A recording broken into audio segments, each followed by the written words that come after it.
Assalamualaikum warahmatullahi wabarakatuh.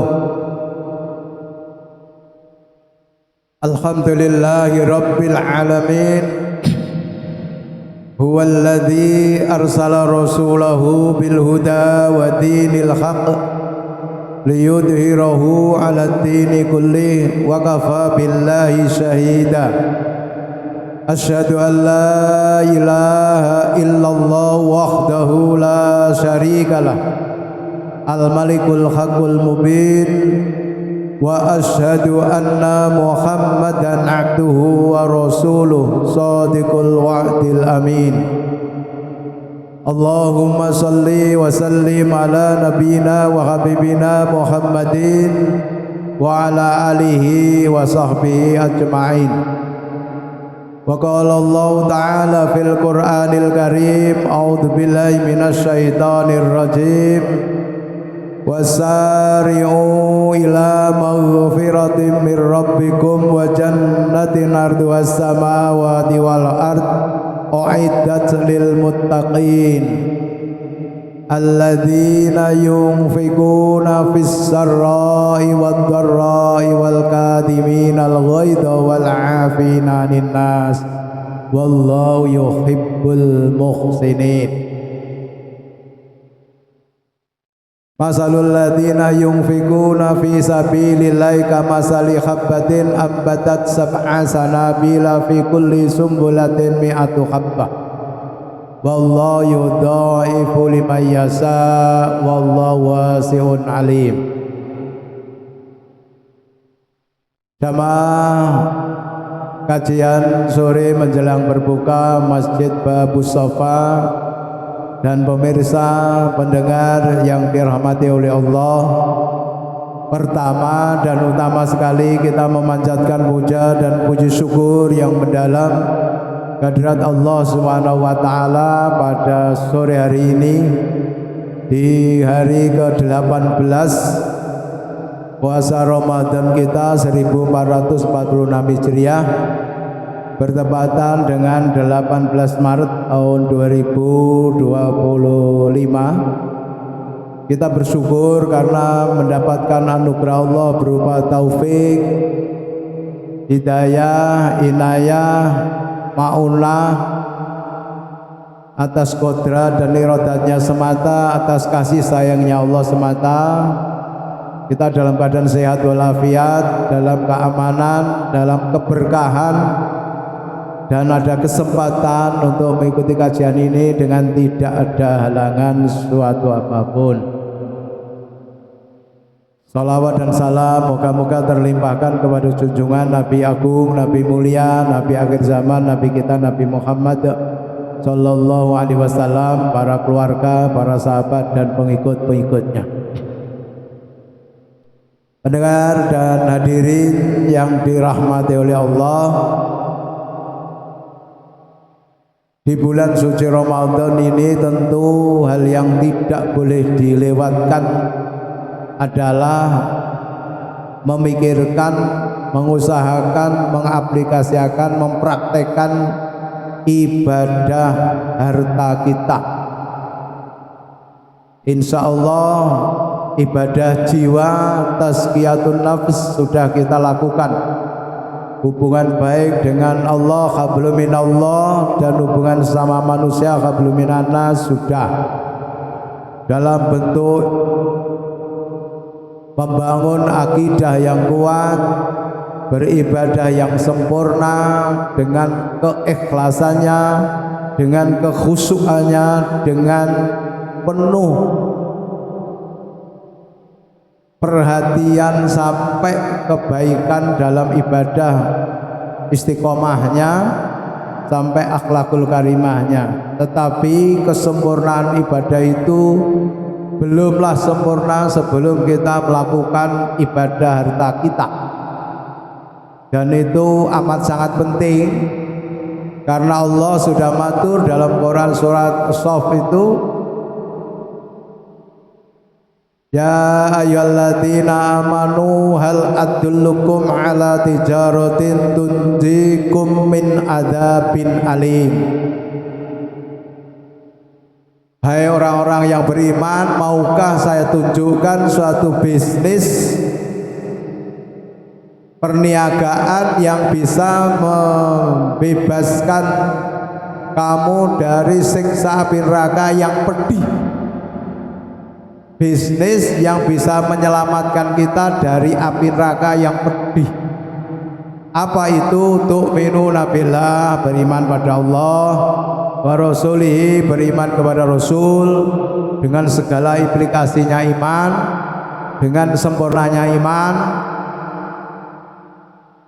Lalu wa tujahiduna fi sabilillahi bi amwalikum wa anfusikum, dan berjihad di jalan Allah dengan harta kita dan jiwa kita. Di banyak ayat berjuang itu yang banyak adalah dengan harta dulu. Wajahdu bi amwalikum baru wa anfusikum. Memang perintah Allah ini berat. Orang kadang disuruh berjihad dengan fisik, rohan, kerja bakti, gotong royong, bangun masjid, kerja bakti dalam hal kebaikan, membantu orang dengan fisik, enteng. Tapi kalau sudah mengeluarkan uang, harta, materi, isinya dompet, isinya rekening, biuh. Kadang sangat berat rasanya. Tapi maka jaminannya adalah surga. Jaminannya dibebaskan dari api neraka yang pedih. Makanya sampai Nabi memerintahkan, selamatkanlah dirimu dari siksa api neraka, walaupun kamu bersedekah hanya sebesar biji kurma, satu biji kurma. Ini kalau yang sedekah biji kurma untuk berbuka sekian banyaknya, ini tentu sudah terhindar dari api neraka seberapa. Belum lagi ar-raj'i, orang terkaya di Jeddah selain Raja Salman, tentu bukan keluarga kerajaan, yang sudah berpuluh-puluh tahun setiap hari Senin dan Kamis, kalau Ramadan ini setiap hari menyediakan berbuka berupa air zam-zam, berupa kurma, berupa roti, berupa teh. Sekian banyak ribu jamaah di Masjid Nabawi dan di Masjidil Haram. Ya memang orangnya terkaya, umurnya hampir 100 tahun. Kekayaannya tiada terhitung, berapa ratus triliun. Memiliki pesawat pribadi, memiliki kebun kurma berapa puluh hektar, punya bank namanya Bank Ar-Raj'i. Tapi orangnya sederhana, sudah tua, masih kadang ke masjid, masjidnya sendiri, buatan sendiri, berapa ratus miliar begitu. Ini contoh orang kaya raya tapi sangat-sangat dermawan. Moga-moga panjenengan semua juga iya ketularan, moga-moga, amin. Bapak Ibu yang dirahmati Allah, berbicara tentang ibadah harta berupa yang pokok, yang wajib, yang harus dilaksanakan, kalau tidak berdosa dan masuk neraka. Sama seperti sholat, sama seperti puasa, sama seperti haji, kewajiban, merupakan rukun Islam yang ketiga, mengeluarkan zakat. Maka mengeluarkan zakat ini ibadah yang sangat-sangat penting karena bagian dari rukun Islam. Bagi yang hartanya sudah 1 nisab, haulnya sudah 1 tahun atau waktu panen, atau memang haulnya sudah waktunya mengeluarkan, kok tidak mengeluarkan zakat, diancam oleh Allah. Walladzina yaknizuna adz-dzahaba wal fiddata wa la yunfikunaha fi sabilillah fabasyirhum bi'adzabin alim.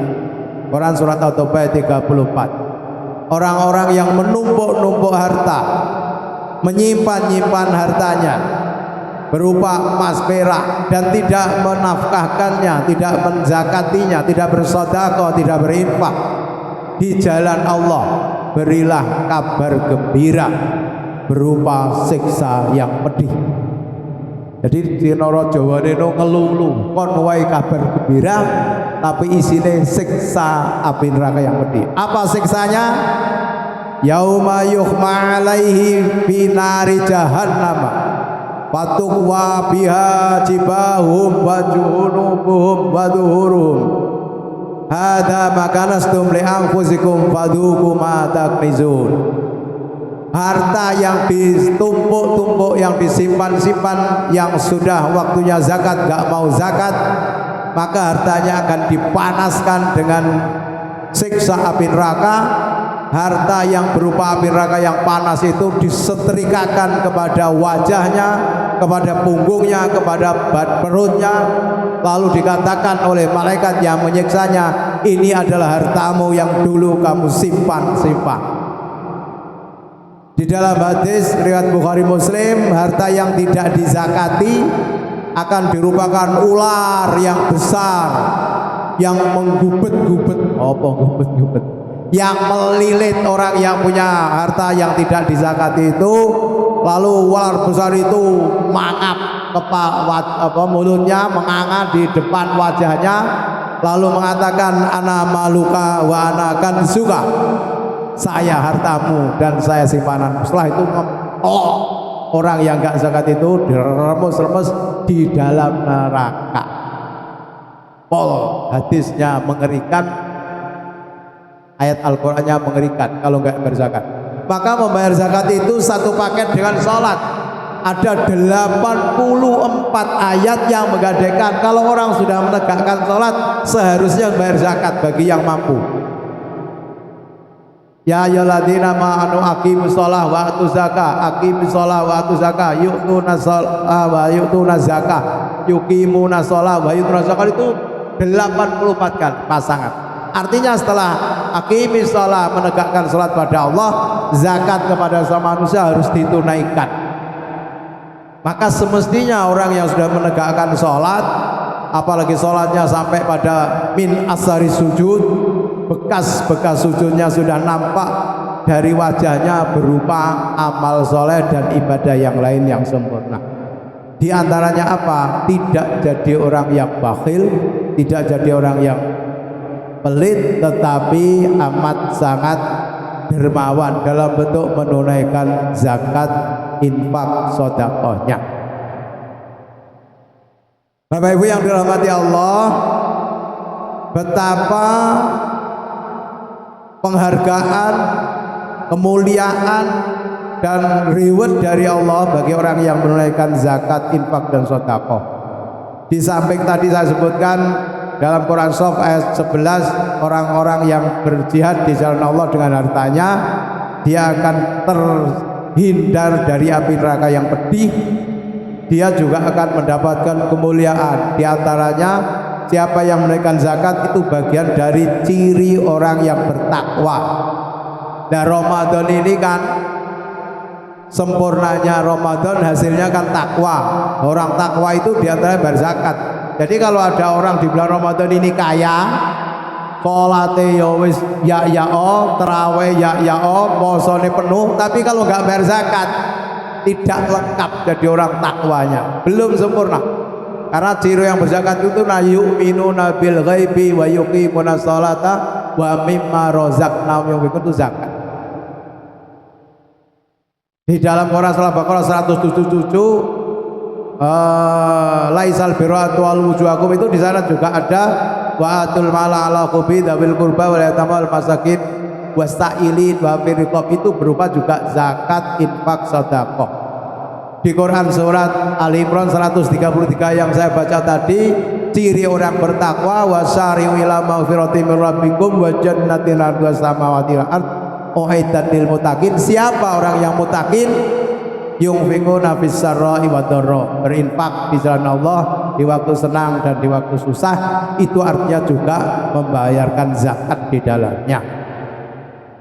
Yang kedua, buhul Islam itu ada 3 talinya Islam: syahadat, sholat, zakat.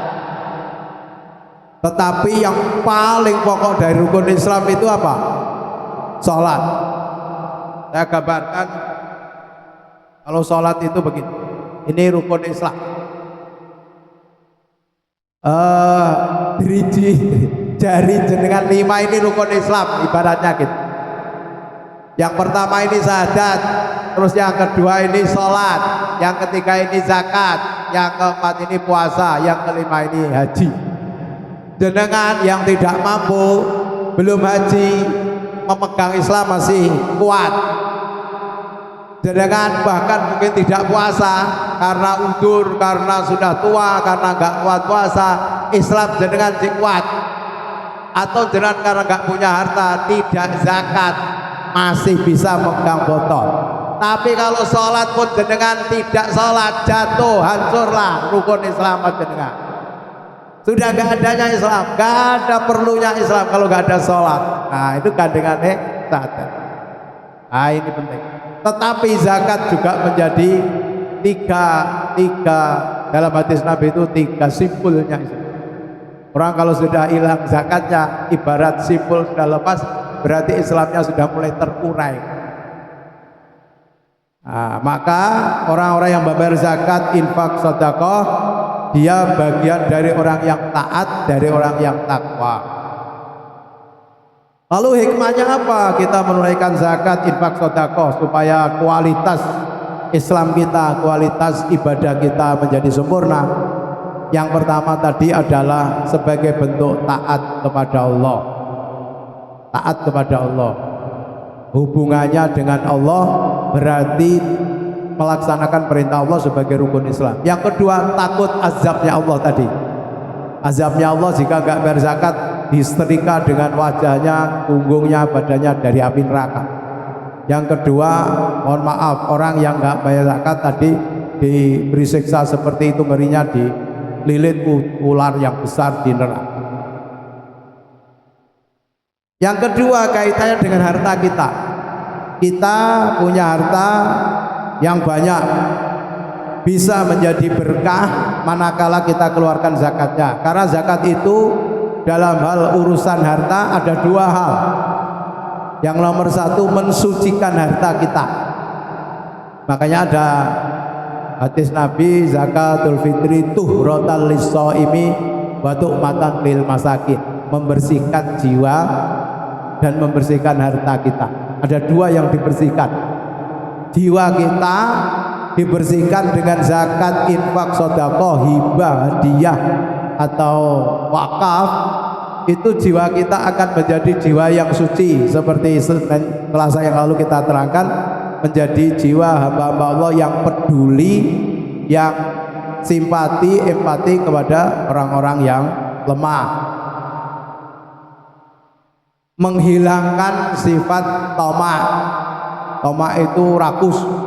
Tamak itu bahasa Arab itu ditulis Ustaz Rafiq hurufnya to, mem. Tok itu bunder belenduk, bunder gak bolong. Makanya gambarnya ke orang tamak itu walaupun perutnya sudah besar diisi makanan, minumannya aspal, terus makanannya apa itu nikel apa tambang apa ngono kae, cek kurang.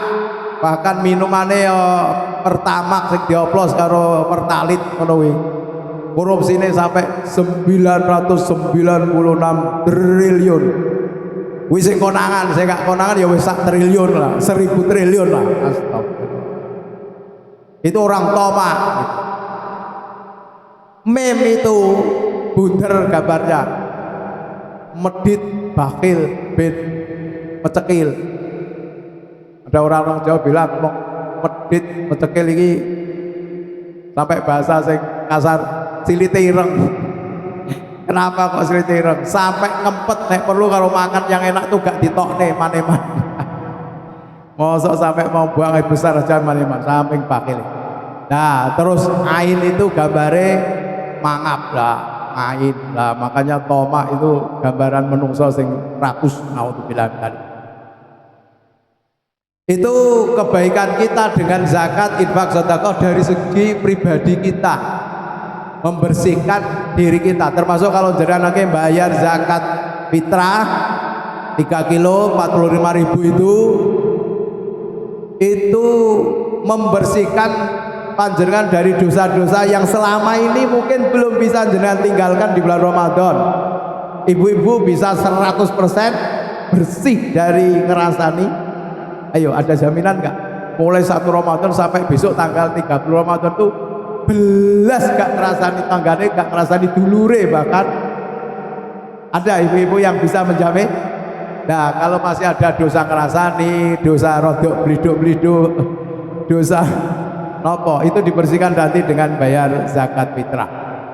Tuhrotal lisoi, membersihkan orang-orang yang berpuasa. Lalu membersihkan harta bagaimana? Mohon maaf, orang punya harta, mendapatkan harta, terkadang mendapatkannya enggak 100% bersih. Jadi pegawai ngono ya masuknya jam 7 tet, mulai jam 3 tet. Kecuali istirahat tok, keluar dari tempat kerja apa ya ono. Kadang-kadang entah urusannya apa, urusan keluarga, nilai keluarga ke rumah sakit, meninggalkan kantor. Berarti kan gajinya tidak 100% bersih. Kalau disebut korupsi, korupsi waktu, gak korupsi duit. Nah, sesuatu yang kurang bersih itu. Atau ibu-ibu, bapak-bapak yang jadi pedagang di pasar, apa ya bisa bersih sih? Bai'in mabrurin, jual beli yang mabrur. Orang enek unsur bliduk iblas, nek tawa ya bener, nek kulaane 15.000 ya diomong 15.000 tenan, nek golek badine 250 rupiah ya diomong 250. Jangan-jangan bliduk sampai sumpah pisan, yakin tiker iki kulaane tol wis 17.000. Ya padahal kulaane 15.000 diomong 17. Bliduk. Itu berarti rizki yang panjenengan terima tidak halalan thayyiban, karena memperolehnya dengan cara banyak sumpah. Apalagi kalau sumpahnya pakai asma Allah pisan. Demi Allah yakin iki mau laku pulang sakmene. Astagfirullah, nama Allah digunakan untuk bliduk. Atau mendapatkan harta dengan cara apapun yang di dalamnya ada unsur subhatnya. Wal mustabiatun akrabu minal karom. Jadi al halalu bayyinun wal haram bayyinun. Ternyata di tengah-tengah itu ada umurun mustabiatun. Ada perkara-perkara yang subhat. Subhat itu lebih dekat dengan haram, makanya harus dibersihkan. Caranya apa? Kalau jenengan punya uang 1 miliar, boleh jadi ada hal yang tidak bersih di uang 1 miliar itu, maka harus jenengan zakati 2,5%-nya berapa, Bu? Dari uang 1 miliar. Artinya jenengan 1 miliar pun jenengan zakati pinten, Bu? Pinten, Pak Yai? 1 miliar 2,5%-nya berapa? 25 juta. Uang asli pemilik jenengan itu yang 975 juta, itu uang jenengan. Yang uang 2,5%-nya 25 juta itu uang titipan saking Allah. Makanya bunyi zakat itu adalah menunaikan. Apa artinya menunaikan itu? Amanat. Jenengan menunaikan kewajiban, berarti amanat. Apa? Menyampaikan titipan barang kepada yang berhak menerima. Menunaikan, atau bahasa lainnya membayarkan zakat, memberikan zakat, membayarkan, menunaikan. Artinya apa? Dari segi bahasa Indonesia, kalau orang memberi itu milik sendiri, saya sendiri. Saya punya HP, tak berikan Ustadz Rafiq, berarti aku memberi HP kepada saudaraku Ustadz Rafiq, itu memberi. Nek aku memberikan HP ini kepada Ustadz Rafiq, berarti HP ini titipan saking orang yang menitipkan saya harus memberikan. Makanya dalam bahasa zakat nggak ada memberi zakat, yang ada memberikan zakat, yang ada menunaikan zakat. Dari segi bahasa Indonesia sudah begitu. Itu artinya wa fi amwalihim haqqul lisaili wal mahrum. Di dalam hartanya orang kaya itu ada haknya orang yang meminta-minta dan orang-orang miskin yang tidak minta-minta. Nek jenengan jadi amil zakat, jenengan harus memberikan juga kepada orang miskin yang menjaga kehormatannya dengan tidak meminta-minta di rumahnya. Jangan sing jaluk jero wabik, jaluk zakat Pak, jaluk zakat Pak, jaluk zakat Pak, ngono tok diwehi. Sementara di gubuk-gubuk sana ada mbah-mbah sepuh, janda-janda tua yang bahkan sudah nggak bisa jalan, yang mestinya jenengan harus datang ke sana. Jangan seperti dalam hikayat kemarin sudah tak ceritakan atau belum Pak? Yang takmir masjid, oh sudah. Takmir masjid yang menjelang maghrib begini tertidur, ngipi kotak amalnya dicuri anak kecil. Akhirnya kumpul dengan seluruh takmir, uang takmirnya masih utuh, dibelikan beras, digoleki wong miskin di pinggir sungai sana ada gubuk, ada anak kecil yang sudah meninggal, terlambat. Makanya kalau menurut Pak Yasir ASP dari Jogja itu nggak ada gunanya bangun menara tinggi bermiliar-miliar, bangun masjid bertriliun-triliun kalau di tetangga masjid masih ada orang yang miskin, bahkan ada yang fakir, bahkan ada yang sampai mati kelaparan. Sampai gitu robohkan aja itu menara sampai begitu. Ya nggak harus begitulah, menaranya ya tetap orang miskinnya ya dianggarkan gitu maksud saya. Bapak Ibu yang dirahmati Allah, jadi pentingnya terhadap pensucian harta kita itu seperti itu. Artinya jangan sampai kalau punya uang 1 miliar, 1 miliar dintekne dhewe, dipek dhewe, gak dikeluarkan zakatnya. Itu padha karo ngerampok duit fakir miskin, yatim piatu, gharim, amil yang 25 juta ikut dirampok, dimakan oleh orang yang kaya. Merampok hanya orang miskin. Iya toh? Itu kalau ibarat susu sak belanga kemasukan nira racun walaupun hanya 2,5 tetes, susu sak belanga akan racunan dan mematikan. Makanya bersihkanlah yang 2 tetes itu jangan sampai mengotori. Kalau ibarat apa istilahnya makanan yang ya apapun lah, kekayaan dengan apalah, punya emas, punya apa itu, tolong yang 2,5% dikeluarkan supaya yang berapa persennya 997 juta tadi menjadi halal dan berkah. Kemarin sudah kita berikan contoh betapa kalau orang tidak memberikan zakat, infak, sedekah, nanti bahayanya itu kepada keselamatan diri. Nah, gitu ya. Karena Allah bisa mengambil harta orang kaya itu dengan caranya Allah dengan mudah. Ya, dengan mudah. Ada yang mobil tahu-tahu terbakar di tengah jalan. Sudah berapa? Ya nek mobilnya hanya Avanza seperti mobilnya Pak Irfan, 100 juta. Nah, kalau Fortuner, kalau Avanza, kalau apa Alphard, mau tuh bilang tadi, moga-moga nggak ada yang begitu. Kalau penyakit, saya katakan kalau orang membayar zakat, infak, sedekah dengan hartanya dibersihkan untuk biaya hidupnya selamat, untuk menjaga anak cucunya selamat, rumah tangganya selamat. Mengeluarkan zakat 5 juta nggak mau, akhirnya jantungnya kumat harus dibawa ke rumah sakit, operasi jantung 255 juta. Milih di sebelum datangnya, tapi nanti yang ketiga, ini yang kedua sekarang. Jadi membersihkan harta itu maknanya ya mohon maaf, ibaratnya begini, panjenengan bedakan kira-kira antara orang punya sumurnya bukan sumur kompan tapi sumur jumbleng.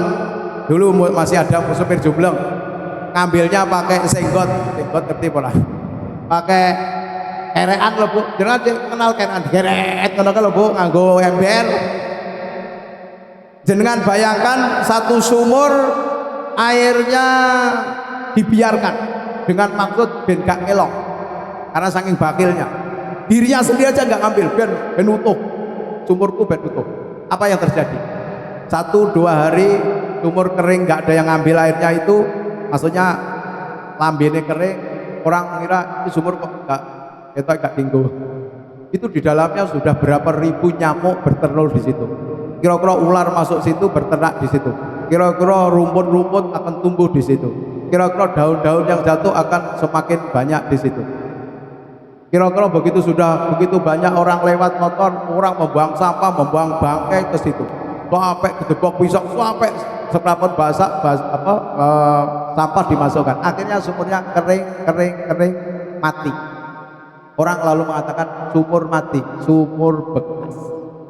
Mengapa bisa kering? Karena sumber-sumbernya terbutuh oleh tanah-tanah yang rontok, kotoran yang rontok. Sumbernya terbutuh, akhirnya airnya kering mati.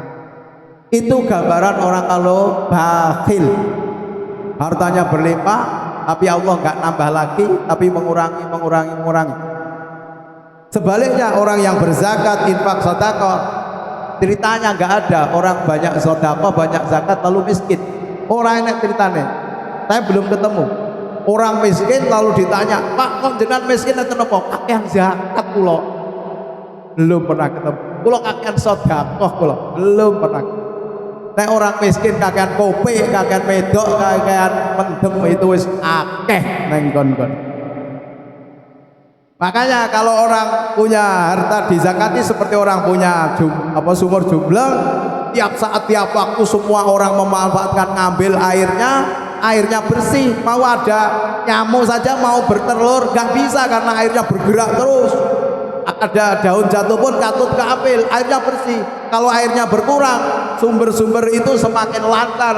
Air dari tempat yang tinggi masuk ke sumur yang dalam, akhirnya airnya penuh terisi, isinya terus bersih, isinya membawa berkah, sumurnya menjadi baik. Gak ada jentik-jentik, gak ada ular, gak ada orang mengatakan bekas sumur. Itulah gambaran orang kalau bersedekah maksudnya lancar. Makanya mengapa disebut zakat itu, zakat itu artinya bertambah, zakat itu bersih. Ya zakat itu bertambah. Orang kalau bersedekah itu lam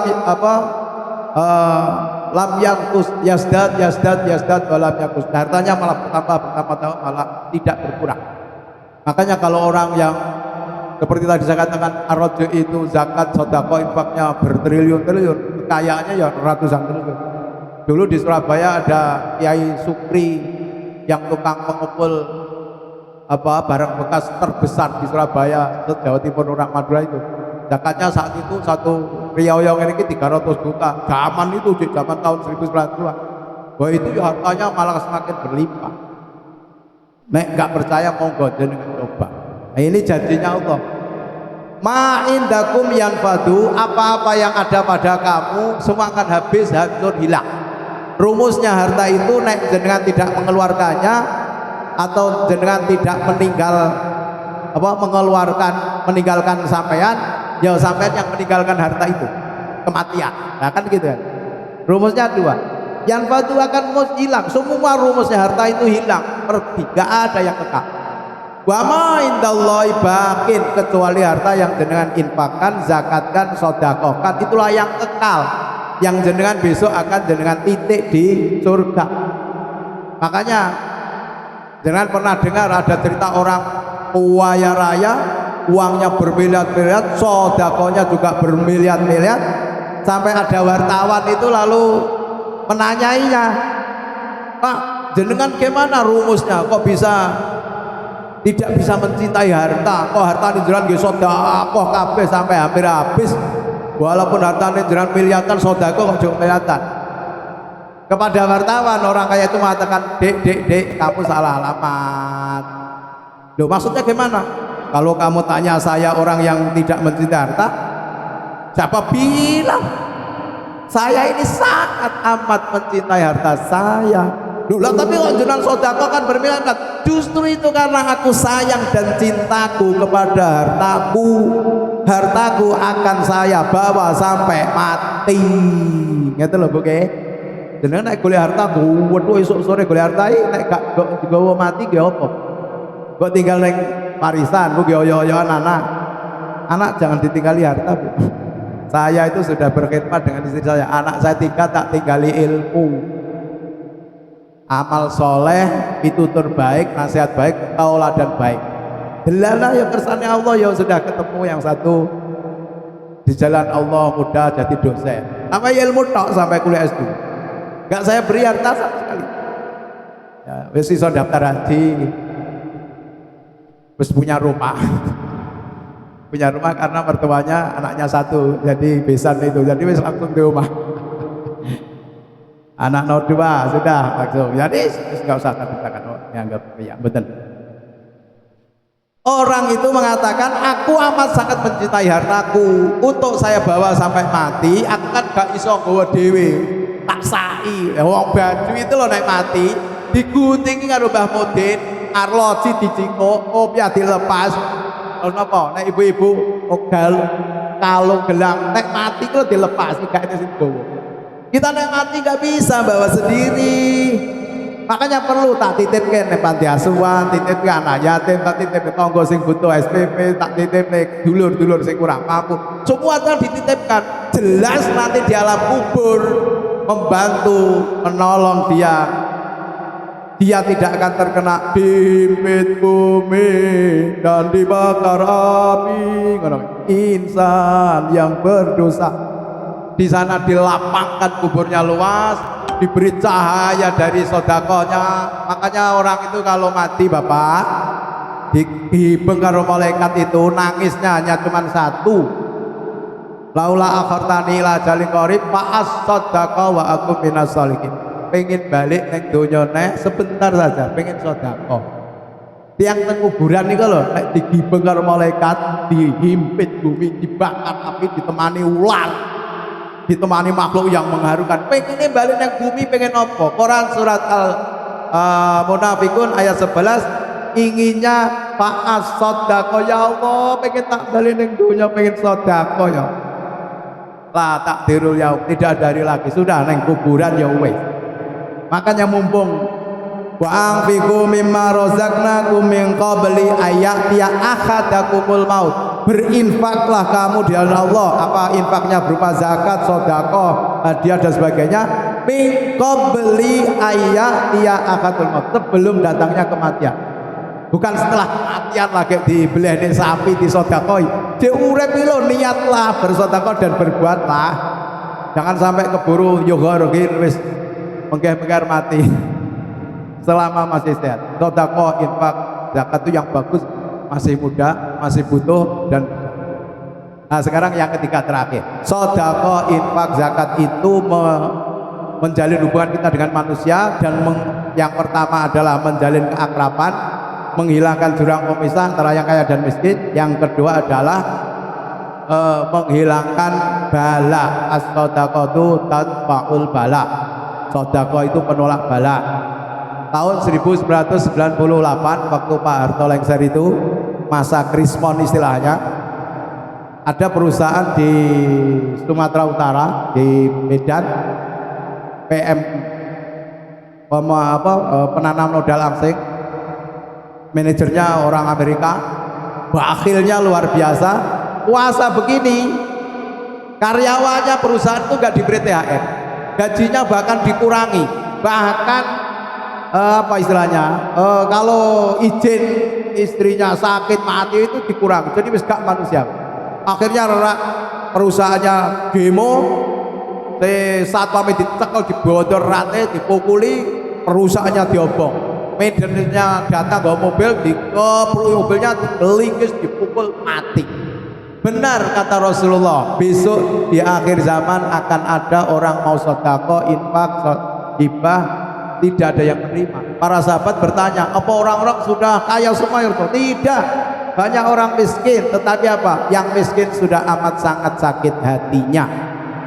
Orang sakit mengatakan apa? Wahai orang kaya, jikalau 1 tahun yang lalu, 2 tahun yang lalu, 6 bulan yang lalu, kau bayar zakat, infak, sedekah, masih aku terima. Hari ini aku tidak mau menerima hartamu. Yang ku inginkan hari ini adalah darahmu. Wes piye? Rasa sakit hatinya orang dolim karena nggak diberikan haknya, karena kebakilannya orang kaya itu sudah diumbun-umbun. Yang diinginkan kematiannya orang kaya. Maka di Surabaya dulu ada majikan dibunuh sama pembantu itu ya karena pembantunya didolimi. Seperti ini tadi. Maka dari itu berbaik-baiklah kita. Insya Allah hubungan dengan sama manusia kita akan menjadi baik. Orang enek ceritane orang kaya tidak disenangi jikalau dia dermawan. Rasulullah matur dalam sebuah hadis, as-saqiyu qaribu minallah, qaribu minan nas, qaribu minal jannah, ba'idu minanar. Orang sedekah, orang zakat, orang dermawan itu dekat dengan Allah, dekat dengan surga, dekat dengan manusia dan jauh dari neraka. Ini kesimpulannya, moga-moga di bulan suci Ramadan ini kita benar-benar dapat benar-benar menjalin hubungan dengan Allah yang baik dengan ketaatan, melaksanakan sami'na wa ta'na, perintah Allah berupa zakat, infak, sedekah kita. Dengan harta kita bereskan, kita bersihkan, karena memang nggak ada jaminan kita mencari nafkah itu sipol. Dan yang ketiga, hubungan sama manusia supaya kita baik. Besok saat kita di atas keranda, saat kita akan dibawa ke makam itu, semua orang bersaksi, Pak Rafiq niki saya nopo saya, semua orang mengatakan saya, benar-benar saya, karena amal solehnya termasuk ibadah hartanya. Kalau kita cakap semanten, nyuwun pangan punten ingkang kathah menawi wonten hal ingkang boten ngersakaken, kurang lebih maaf. Billahi taufiq wal hidayah, wallahul muwaffiq ila aqwamit thoriq. Assalamualaikum warahmatullahi wabarakatuh.